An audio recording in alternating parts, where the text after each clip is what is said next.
Muy buenos días. Voy a concluir aquí el ejemplo 332 que ya fue explicado en este video, pero que faltó concluir ahí con una porción del final de este ejemplo.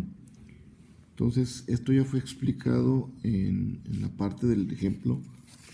Sin embargo, voy a comentar aquí nuevamente la tabla que ya fue previamente también explicada, donde se obtienen las amplitudes de los voltajes armónicos, su impedancia y su respectiva corriente también, la amplitud o valor máximo de cada uno de los componentes de corriente para el término desde n igual a 1 hasta el número 11, que son solamente puros componentes impares.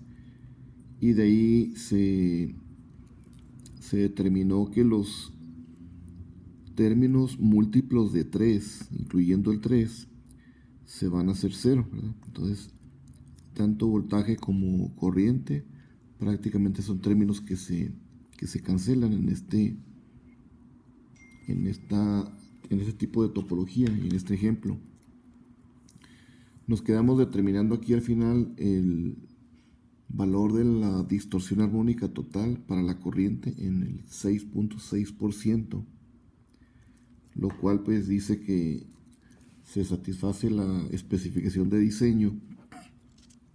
Y solamente para terminar con este ejemplo, y de acuerdo a la tabla, en sus notas ustedes tienen una lámina que es continuación de este ejemplo, donde se muestra las formas de onda de voltaje y de corriente, así como el espectro de frecuencia. Entonces esto fue lo que faltó para concretar este ejemplo y poder definirlo completamente, ¿verdad? Entonces la forma de onda con la técnica de cancelación de armónicos y de control de voltaje nos da una forma de onda muy particular, que es la siguiente que se muestra aquí. Que aquí lo voy a colocar en esta referencia, colocando este eje, ¿verdad? Este sería nuestro eje, y aquí tenemos tanto voltaje como corriente. Entonces la cantidad de voltaje pues es esta forma de onda que tenemos aquí marcada, aquí señalada con estas líneas diagonales, como sombreando la forma de onda. ¿Okay? Y esto para nosotros es el tiempo, ¿verdad? Omega t, o simplemente el tiempo. Y por otro lado, la forma de onda de la corriente es la que tenemos marcada aquí, ¿verdad? Cada vez que hay una transición del voltaje, pues hay un cambio en la corriente. La corriente empieza a incrementarse o a decrementarse dependiendo de ese cambio que está sucediendo en el inversor. Entonces, esta es la forma de onda de la corriente con respecto al tiempo. Y la otra pues es nuestro voltaje. Esta sería la forma de onda del voltaje a la salida de nuestro inversor. Por ahí es importante señalar que nosotros estamos creando aquí un ángulo de retardo, ¿sí? Que este es el ángulo que definimos como ángulo alfa. ¿Okay? Y ese ángulo para este ejemplo en particular fue de 30 grados, ¿verdad? Lo cual nos permite pues cancelar el armónico número 3 y sus múltiplos de ese armónico, que sería el noveno, el 15, etcétera, de los armónicos impares. Si nosotros trasladamos con la transformada de Fourier, trasladamos esta forma de onda de voltaje y de corriente y la trasladamos a un diagrama que se conoce como espectro de frecuencia, vamos a pasar precisamente todos los componentes armónicos de voltaje y de corriente a este espectro de frecuencia. Entonces aquí en el espectro de frecuencia lo que se muestra son las magnitudes de cada uno de los términos armónicos que tenemos para voltaje y para corriente. Entonces en el eje de las Y tenemos la amplitud de cada uno de los armónicos y en el eje de las X tenemos prácticamente la frecuencia, ¿verdad? Aquí tenemos nosotros la frecuencia de cada uno de esos términos armónicos que está dada en Hertz.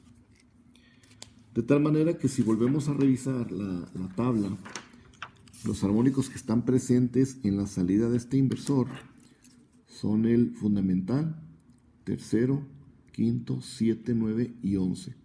De tal manera que en el espectro de frecuencia vamos a observar los términos o componentes de voltaje del armónico fundamental, el N igual a 1, en 127 volts, el 3 va a ser 0, el 5 son 25.5 volts, el séptimo son 18.2 y el 11 son 11.6. Similarmente para la corriente tendríamos 9 amperes, 0.53, 0.27 y 0.11. Entonces el espectro de frecuencia nos muestra precisamente esos componentes.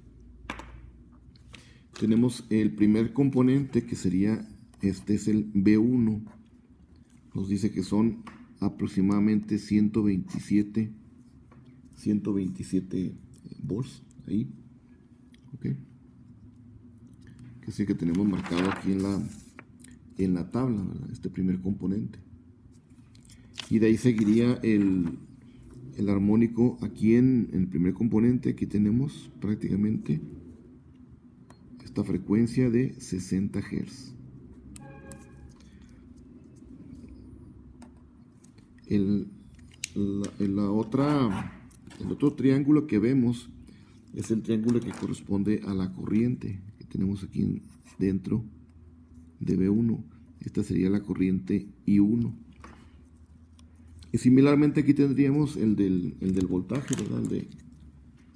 Este sería el B5, que B5 serían los 300 Hz aquí. Y B5, aquí teníamos 127 volts para B1 y B5 son 25.5 volts. Y luego seguiría el séptimo, el 11 y seguramente aquí tenemos otro adicional, ¿verdad? Que puede ser el 13. Y de esa manera podemos ver cada uno de los términos armónicos en el espectro de frecuencia. Si se fijan, el armónico número 1 de corriente en la tabla nos menciona que son 9.27 amperes en esta tabla, ¿verdad? Sin embargo, para poder visualizarlo en la gráfica de espectro de frecuencia, lo que se hizo es multiplicar por 10 para poder observar el armónico de la corriente. Si no, nos estaría dando un pequeño triángulo por aquí de 9.27 amperes, y los siguientes armónicos pues ya ni los veríamos. Inclusive aquí pues vemos que es una muy pequeña cantidad del armónico en este punto, ¿verdad? Que es el quinto armónico de la corriente. Aquí lo tendríamos muy apenas visible, ¿verdad? Este sería el I5. ¿Sí? Que al multiplicarlo por 10, aquí en el gráfico de simulación, es con la finalidad de poder visualizarlo. ¿Sí? Pero en realidad en la tabla nos dice que ese armónico son 530 miliamperes, ¿verdad? Entonces de esa manera es como este ejemplo termina mostrando tanto las gráficas en el tiempo para voltaje y corriente y la gráfica del espectro de frecuencia, donde visualizamos cada uno de los componentes armónicos que nos da una serie de Fourier. Pero esta transformación del tiempo a frecuencia se hace a través de la transformada de Fourier, ¿verdad? Una cosa sería la transformada de Fourier y la otra es el obtener los términos a partir de la serie de Fourier. Y con esto pues terminamos el ejemplo 3.2.